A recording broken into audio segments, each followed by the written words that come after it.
Dictation start होगी 3 second बाद।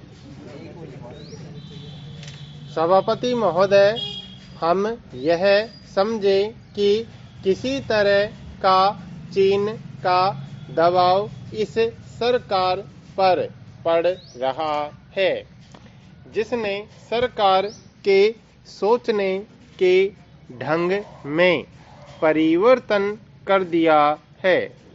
मैं गृह मंत्री से विशेष रूप से यह कहना चाहता हूं कि सरदार पटेल जिस जगह पर बैठे थे, आज आप उसी जगह पर बैठे हुए हैं और राष्ट्र की आंतरिक सुरक्षा का भार आपके कंधों पर है।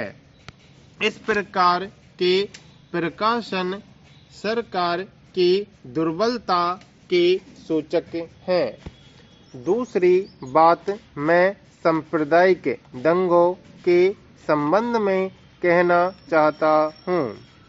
इन सांप्रदायिक दंगों से निश्चय ही हमारे देश की जो आंतरिक स्थिति है वह बिगड़ती जा रही है। दुनिया के दूसरे देशों में हमारा देश बदनाम हो रहा है।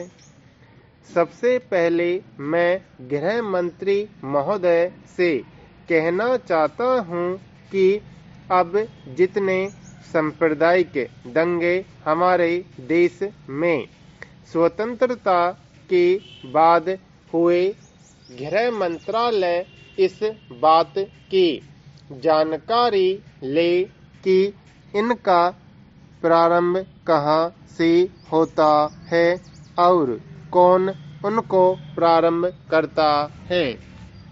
अगर इस देश का बहुमत उनको प्रारंभ करता है, तब तो मेरा कहना यह है कि बड़ी कड़ाई के साथ उन पर काबू किया जाना चाहिए।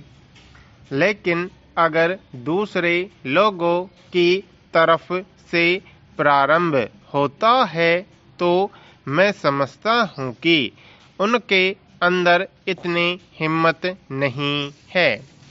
जब वे जानते हैं कि इसका परिणाम यह होगा कि हमको और हमारे दूसरे सहयोगियों को चोट लग सकती है, फिर भी वे इसका प्रारंभ करें, तो मुझे ऐसा लगता है कि कोई तीसरी शक्ति अवश्य है जो आज भी 5 दशकों के पश्चात हमारे सामाजिक जीवन को दुखी बनाना चाहती है। उदाहरण के लिए मैं एक ही बात कहता हूँ। पहले गृह मंत्रालय जब अपनी वार्षिक रिपोर्ट प्रकाशित करता था, तब उसमें बतलाया जाता था कि हमारे देश में दुनिया के किस किस देश के कितने नागरिक रह रहे हैं।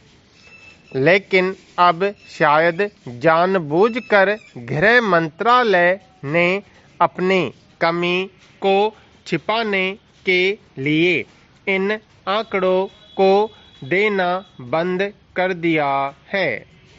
लेकिन फिर भी प्रश्नों के उत्तर में कभी-कभी कुछ इस प्रकार के आंकड़े सामने आ जाते हैं। अभी हाल में जब यहाँ पूछा गया कि हमारे देश में पाकिस्तान के कितने नागरिक ऐसे हैं जो पासपोर्ट लेकर रह रहे हैं, तब उत्तर में सरकार ने बतलाया कि इस समय पासपोर्ट के आधार पर भारत में रह रहे पाकिस्तानी नागरिकों की संख्या लगभग 217,000 है।